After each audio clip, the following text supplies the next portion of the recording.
Isang mapagpalang umaga sa ating lahat, mga kapatid ko kay Kristo, mula sa The Solid Rock Morning Devotion, isang kagalakan na muli tayo ay makapagbulay-bulay sa salita ng Panginoon sa umagang ito.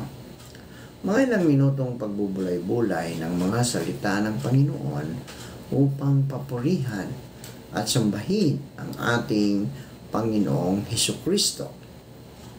Salamat sa pagsama ninyo sa akin ngayong umaga upang magbigay ng kalakasan o encouragement ang salita ng Diyos na pag-uusapan natin ngayong umaga. Ang title po ng ating morning devotion ngayon ay ang kiliti ng Diyos. Ayan, ang kiliti ng Diyos. At ang text po natin ay mababasa sa 1 Corinto 3, 10 hanggang 11, 16 to 23. Ito po ang sinasabi. Ayon sa kagandahang loob ng Diyos sa akin, inilagay ko ang pundasyon tulad ng isang mahusay na tagapagtayo.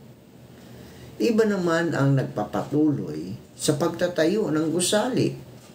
Ngunit dapat maging maingat ang bawat nagtatayo sapagkat wala nang ibang pundasyong maaaring ilagay maliban sa nailagay na. Walang iba kundi si Hesukristo. Hindi ba ninyo alam na kayo'y templo ng Diyos at naninirahan sa inyo ang kanyang Espiritu? Paparusahan ng Diyos ang sinumang magwasak ng templo niya. Sapagkat banal ang templo ng Diyos at kayo ang templong iyan. Huwag dayain ni numan ang kanyang sarili. Kung may nag-aakalang siya'y matalino, ayon sa sanglibutan ito, aminin niyang siya'y mangmang upang maging tunay na marunong. Sapagkat ang karunungan ng sanglibutan ito ay kamangmangan sa paningin ng Diyos.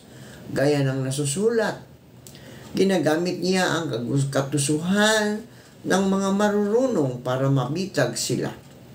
Gayon din, batid ng Panginoon ang iniisip ng marurunong ay walang kabuluhan. Kaya't huwag ipagmalaki ni numan na siya'y tagasunod ng sinuman, sapagkat ang lahat ay para sa inyo. Si Pablo, si Apolos, at si Pedro. Ang salibutang ito, ang buhay, ang kamatayan, ang kasalukuyan, at ang hinaharap. Lahat ng ito'y para sa inyo, at kayo'y para kay Kristo, at si Kristo naman para sa Diyos. Tayo po ay manalangin ang maraming Diyos na makapangyarihan sa lahat. Muli naririto kami upang ikaw ay aming sambahin sa magandang umaga na iyong ibinigay sa amin. Maraming salamat, Panginoon, sa isang gabing nagdaan sa aming buhay na kami iyong binigyan ng maayos na pagtulog.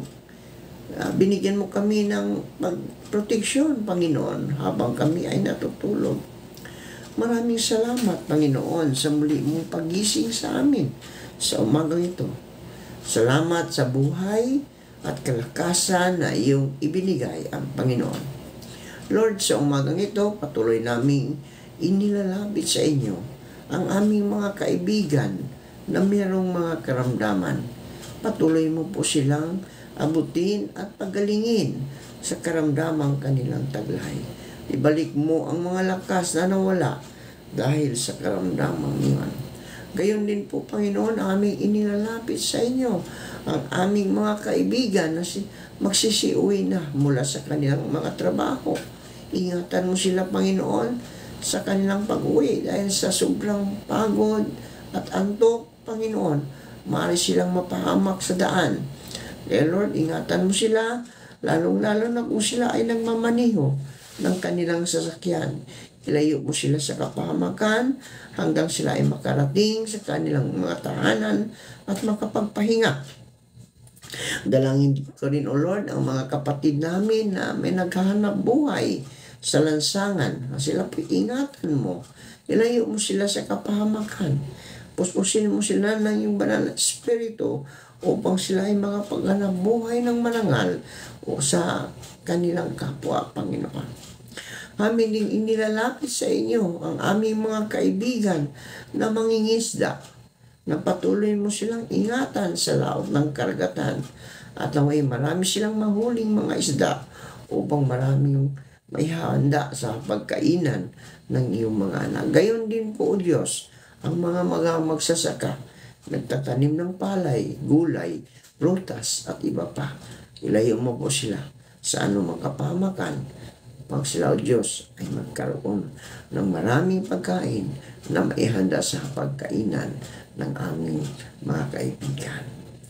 Panginoong Diyos, patuloy ko rin itinataas sa inyo ang mga gawain, lalong-lalo, Panginoon, ang gawain ng mga kalalakihan sa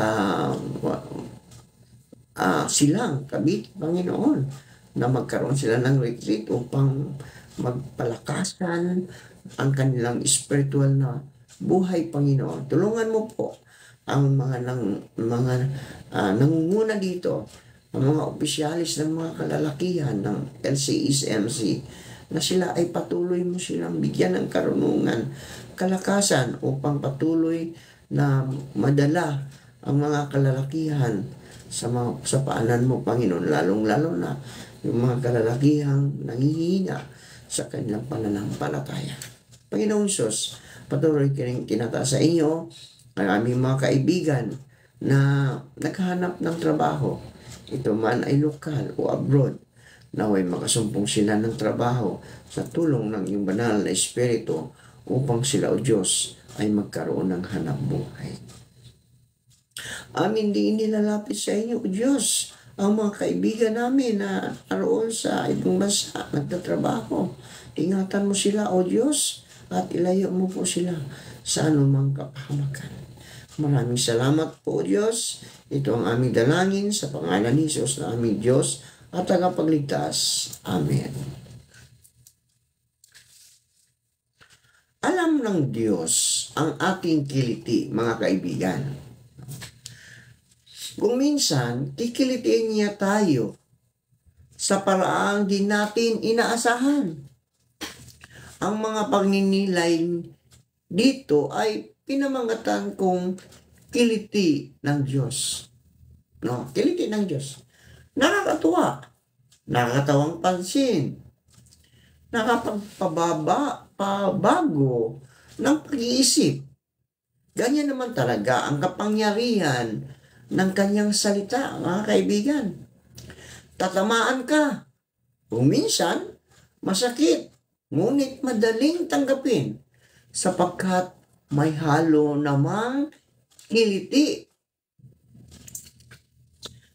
Ano ang unang sumasagi sa isip mo, kaibigan, kapag narinig mo ang salitang templo o simbahan? Hindi ba't ang una mong naiisip ay lugar, dalanginan, o lugar na kung saan ay nagtitipon-tipon ang mga tao upang magdasal? Nakakalungkot isipin na dahil sa pandemyang dala ng COVID-19 ay maraming bahay dalanginan ang nagmistulang museo na bihira ng kakitaan ng maraming tao. May isang kwento na minsan daw ay bumisita ang demonyo sa Diyos at nagmamataas na nagsabi, "Kita mo, isang virus lang pala ang kinakailangan upang langawin ang mga simbahan ninyo.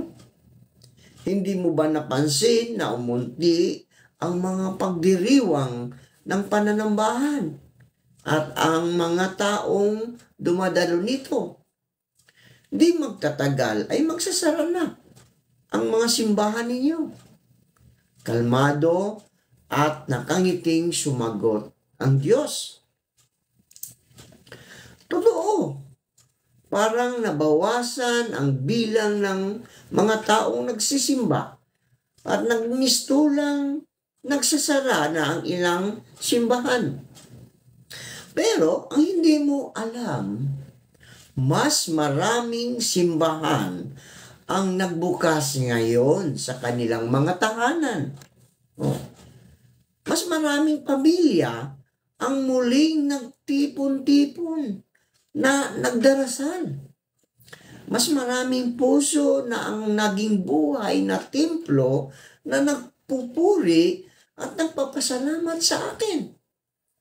Totoo nga naman, ang templo o ang simbahan ay hindi lamang ang mga bato o mga poste at haligi o ang pisikal na struktura na napapalamutian ng magagandang ornamento o disenyo.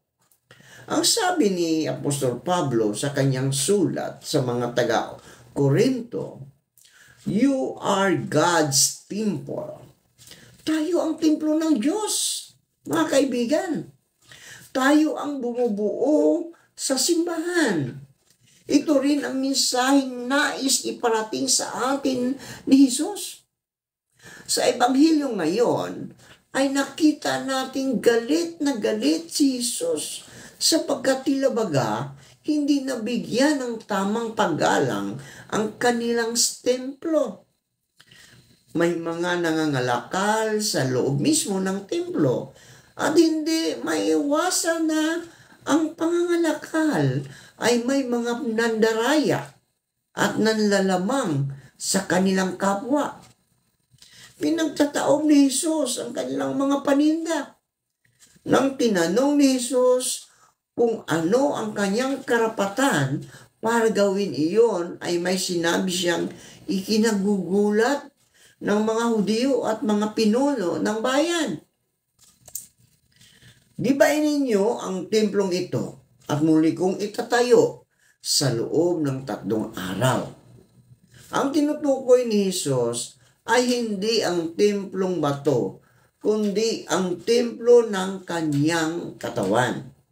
Kaya nga't muling mabuhay si Jesus pagkatapos ng 3 araw ng pagkakahimlay sa libingan, ay marahil ay naging malinaw sa mga alagad ang kahulugan ng templong kanyang tinutukoy na gigibain at itatayong muli. Ang simbahan din ay tinatawag na templo ng Espiritu Santo. At dahil tayo ang bumubuo sa simbahan. Bilang iisang katawan ni Kristo, ay nabahaginan din tayo ng kabanalang ito at tayo ay naging buhay na templo ng Diyos. Sa pagbubuhos ng tubig noong tayo ay bininyagan, ay hindi lamang tayo nalinis sa ating mga kasalanang taglay, ngunit higit sa lahat ay tinanggap natin ang buhay ng Diyos at ang kanyang kabanalan. Ang tubig ng binyag ang nagbigay sa atin ng karangalang tawagin ng ang Diyos na ating Ama. Itinuring si Jesus na ating tunay na kapatid at taglalayin natin ang pagiging templong banal sa pananahan sa atin ng Espiritu ng Diyos. Kaya nga, kung tayo pala ay banal na templo ng Diyos, ay dapat mabuhay tayong marangal at banal. Huwag nating ituring na parang basurahan ang ating katawan. Ibig sabihin, mga kaibigan, ay panatilihin nating banal ang templo ng Diyos. No? Sa paanong paraan? No? Isabuhay natin ang ating pangako sa ating Panginoon na tatalikuran ang lahat ng masasama at ating sasampalatayanan ang Diyos. So ano yung mga masasama ang sinasabi? Tanggalin na natin yung makamundong kaisipan.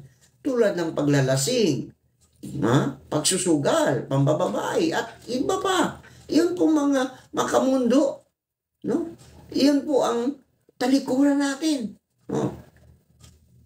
Ngayon, ito ay ginagawa natin sa pamagitan ng pagsunod sa kanyang mga utos. Ano yung utos ng Panginoon? Mahalin mo ang iyong kapwa. Mahalin mo ang Diyos na tulad ng iyong sarili. Bakit ba natin kailangang sundin ang mga utos ng Diyos, mga kaibigan? Halimbawa, kapag bumili tayo ng gamit sa bahay, tulad ng mga appliances, lagi itong may kasamang manual, di ba? May kasamang manual. Bumili ka ng television, mayroong manual. Bumili ka ng refrigerator, mayroong manual. Mahalagang sundan ang manual sapagkat nanggaling ito sa kumpanyang gumawa ng gamit na ating binili. Gayon din naman, nilikha tayo ng Diyos at nag-iwan siya ng manual sa atin. Naririyan ang ating budhi na nagsasabi sa atin kung ano ang tama at mali. Ngunit higit sa lahat, ay naririyan din ang kanyang mga salita, ang Biblia, upang basahin, upang ipaalam sa atin ang lahat nating gawin upang maalagaan natin ang buhay na kaloob niya sa atin. Ang pagsunod sa kanyang mga utos ay pagpapakita natin ng paggalang at pagpapahalaga sa timplong ito na nananahan sa atin at sa ating kapwa. Manalangin tayo. Salamat, Panginoon, sa mga salitang aming napagbubulay-bulayan sa magandang umagang ito. Totoo nga po, ang timplong ito, ang aming katawan ay templo mo, O Diyos.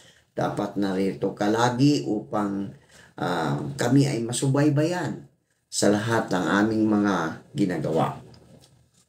Panginoon, linisin mo ang timplong ito. Tanggalin mo ang mga masasamang isipan, masasamang gawain. Ikaw, O Diyos, ang siyang maghari sa timplong ito upang kami, O Diyos, ay makapasok sa iyong buhay, sa iyong sa iyong kaharian, ang buhay na walang hanggan.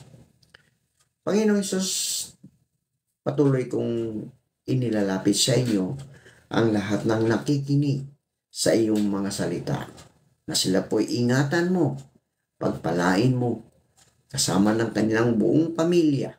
Ilayo mo sila sa kapahamakan. Ano man ang hahawakan nila, ano man ang kanilang ginagawa, O Diyos, samahan mo sila upang sila ay ligtas sa anumang kapahamakan. Panginoong Hesus, tulad ng mga alagad mo, papasalamat po kami sa inyong pagtitiwala at pagtawag sa amin para maglingkod sa iyo kahit hindi kami karapat-dapat. Makakaasa po kayo na hindi po namin sasayangin ang magandang pagkakataon na ibinigay mo sa amin. Ngayon, ang Panginoon din ang kapayapaan ay magbigay nawa sa inyo ng kapayapaan sa buong panahon at sa lahat ng paraan. Ang Panginoon ay sumainyo nawang lahat. Amen at amen.